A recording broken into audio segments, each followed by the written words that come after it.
ఈ రోజే డౌన్లోడ్ చేయండి. మీ ఫేవరెట్ షోస్ చూడండి. నా సంగతి సరేనమ్మా. నువ్వు అమ్మ ఎట్లున్నారు? బాగున్నాం నాన్న. ఈ చీరలో నువ్వు చాలా బాగున్నావు బిడ్డ.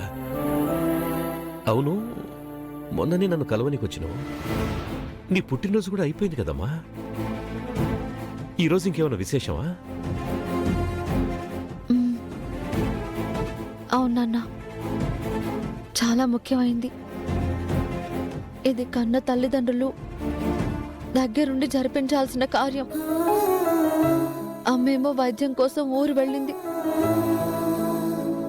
నువ్వు చేయని తప్పుకి ఖైదీలాగా జైల్లో ఉన్నావు. ఏందమ్మా, దేని గురించి చెప్తున్నావు? ఎందుకు బాధపడుతున్నావు? అసలు విషయం ఏంటమ్మా? చెప్పమ్మా. నేను మీ అమ్మ దగ్గరుండి చేసేది అంత ముఖ్యమైంది ఏందమ్మా?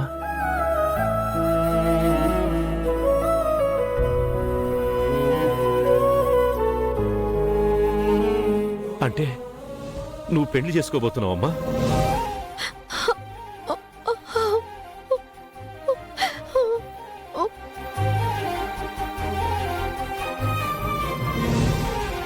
నువ్వు ఇలా జైల్లో ఉండగా పెళ్లి చేసుకోవాలని నేను అస్సలు అనుకోలేదు నాన్న. కానీ ఏందమ్మా, నువ్విదేనా నన్ను అర్థం చేసుకున్నది? ఏదో తప్పు చేస్తున్నట్టు బాధపడుతున్నావు. ఊరుకో. నేనెప్పటికీ రాకుండా ఈయన్నే ఉంటానా ఏంది? అందుకని నువ్వు పెళ్లి చేసుకోకుండా ఉంటావా? ఏ వయసులో జరగాల్సిన ముచ్చట ఆ వయసులో జరగాలనమ్మా. తప్పేం లేదు. అసలు ఈ మాట విన్నందుకు నాకెంత ఆనందంగా ఉందో తెలుసా? చెప్పలేనంత సంతోషంగా ఉందమ్మా. పట్టరానంత ఆనందం వేస్తున్నది. అవును, ఎవరమ్మా బాబు? ఎవరిని చేసుకుంటున్నావు? నా అల్లుడు ఎవరమ్మా? ప్రేమ్ బాబు రమాదేవి గారి అబ్బాయి అని ఇప్పుడు చెప్తే నాన్న అంగీకరించకపోవచ్చు. పెళ్ళైన తర్వాత చెప్తే బాబు మంచివాడే కాబట్టి నాన్న ఒప్పుకుంటాడు. ఇప్పుడేం చెప్పకూడదు. చెప్పమ్మా. నా బంగారు తల్లి మెళ్ళో ఆ మూడు ముళ్ళు వేసే అదృష్టవంతుడు ఎవరమ్మా? మీకు తెలిసిన అతనే నాన్న. ఎవరమ్మా? ప్రేమ్ బాబు నాన్న. మన లాయర్ బాబా.